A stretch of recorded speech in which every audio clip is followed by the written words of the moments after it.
Peace and love. It's Nikki Taylor from OneBadassMama.com. Checking in with you all today to share with you how I do my prenatal checkups. This unassisted pregnancy journey has been so dope thus far, and I can't wait until we jump into our birth journey. I am being patient because I know baby needs to finish cooking, but I'm getting excited about this whole thing. So there aren't a lot of things that I do to make sure that we're healthy outside of just intuition. And again, this is my fourth baby, so I kind of know what's right, what's wrong, what feels good, what doesn't.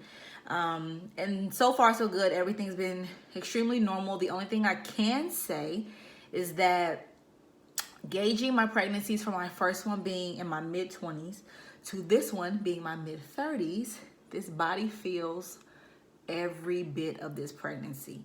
I literally feel my hips shifting, I swear. Like my body has definitely been a lot more tender this pregnancy.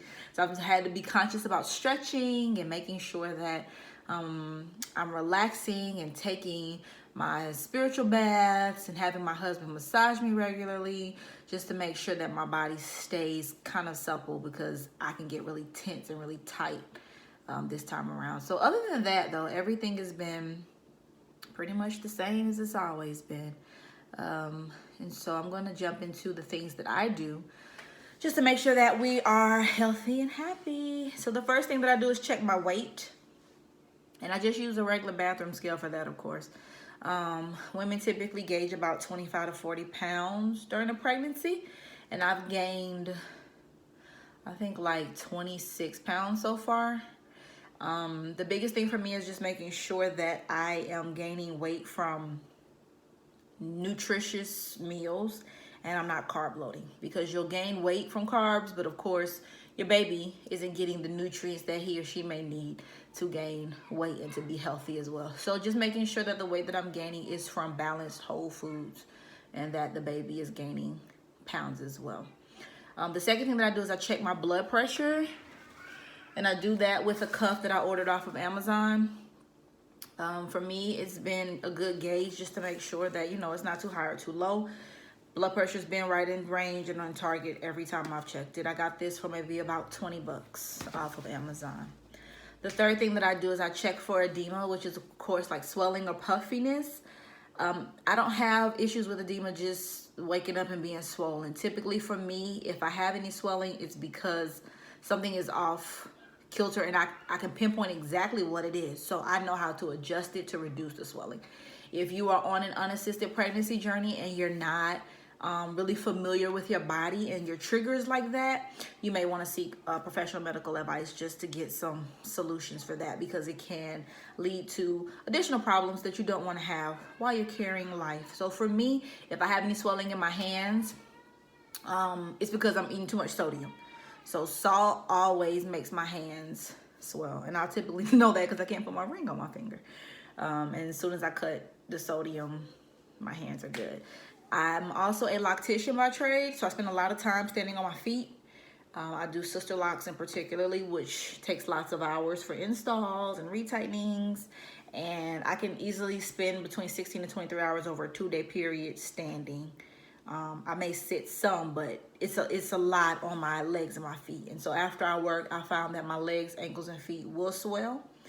But I remedy that by elevation and soaking my feet in Epsom salt and essential oils. So those are the ways that I check for edema and how I know to regulate that.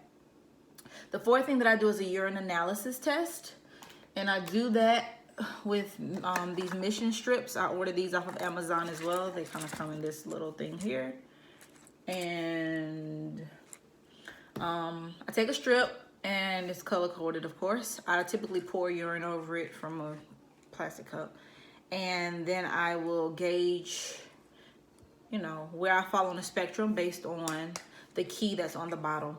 When I'm doing this urine analysis, I'm looking for 4 particular things. There's a lot of things listed on here, but I only really check for 4 things. Just my sugar levels, just making sure that there isn't any, you know, concern for gestational diabetes. which of course I haven't had any issues with, and I've been good so far. So no high levels of sugar. Just checking my glucose levels. Also, I check for bacteria and blood in my urine, which I've been clean of those as well. I check the proteins, and I also check for ketones. Now, when I'm checking for proteins, I'm just making sure that there aren't any high levels of protein. High levels of protein can be an indication of a urinary tract infection, or if it's consistently high, it could also be an indication of an onset of preeclampsia. So I just check for that to make sure there isn't any. I haven't had any issues with high protein. High levels of ketones in your urine can be an indication that you're not eating enough or that you're dehydrated. So for me, I typically will find some results there, you know. So I have to make sure that I'm eating. I'm really bad about it. I literally had to set reminders in my phone through this pregnancy to eat, because if I'm working or if I'm dealing with the kids, a lot of times I don't eat until I'm extremely hungry or I'm feeling sick, and that's not good. So, and then I'm just, you know, shoveling food in my mouth. So I've had to set reminders on my phone to eat regularly, to eat healthy meals, small meals, and hydration. Sometimes I would not be drinking enough water, so I would make sure that I do things like infuse my water with different fruits or mints, cucumbers, lemons, limes, things of that sort. Like now I'm drinking chlorophyll in my water. I like the mint taste in the water. And chlorophyll is really good for your iron or your blood, to purify your blood, keep your blood clean. And it's also good for me for iron absorption, because I can typically be anemic during pregnancy. So it helps with that. The fifth thing that I do, I'm sorry, I'm looking at my notes to make sure that I don't forget to tell y'all what I do. The fifth thing that I check is my fundal height. I do that with just a regular tape measure. And you check your fundal height in centimeters. So you go from your pelvic bone up to the top of your uterus. You can kind of feel forward and you'll feel where it is, and you kind of just press there and measure it. After 20 weeks of pregnancy, your fundal height should kind of match up to the weeks pregnant that you are. I just did a check. Mine does. It's 36 centimeters, and I am 36 weeks. So it's right on target. And of course, you're checking that just to make sure that everything's growing in there, that there's enough room, that the baby has enough room to grow, and that you're developing as you should. And the last thing that I do is I check the baby's heart rate with the fetal Doppler. I ordered this off of babydoppler.com, and it's really easy to use. They give you some transmission gel, and we just put it on there and listen to the baby's heart rate. Baby doesn't really like this much. I think the waves just, they aggravate him. So, and it's pretty invasive. So I don't do it a lot. It's tempting because sometimes I just want to hear him. I want to hear his heart rate. But I know he hates it. So I don't bother him often. I was trying to do these checks monthly, and then I wanted to do them weekly. It hasn't worked out that way. I've done maybe like 7 through my whole pregnancy. Maybe like between 7 and 10. I have to count. But I just do them sporadically just to check in and make sure we're good. And I do the urine analysis the most, because for me it kind of helps me gauge what's going on as far as my body and what I'm putting in my body as far as diet is concerned.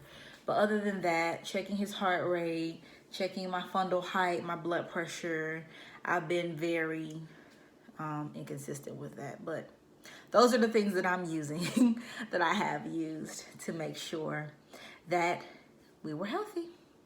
So I hope that was a benefit to somebody who's out there, or if you have any questions, or, you know, what should I be doing? And the truth of the matter is, you don't have to do anything.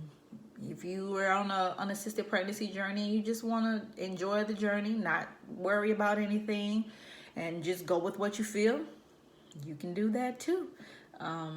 But for me, I just kind of wanted to be able to say, okay, hey, this is normal, that's normal, and I feel good.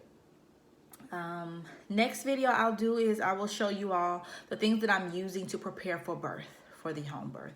I have a few more things that I'm going to go purchase in a couple of days, and then we will be all ready to start timing how long it takes us to blow the pool up, timing how long it takes us to fill the pool up, and actually start taking stuff out of boxes and putting it in the order or in places for me to use. I'm also going to begin making some tinctures and some tonics that I'm going to use, and so I'll be sure to share all of those with you all as well. Until we meet again, peace.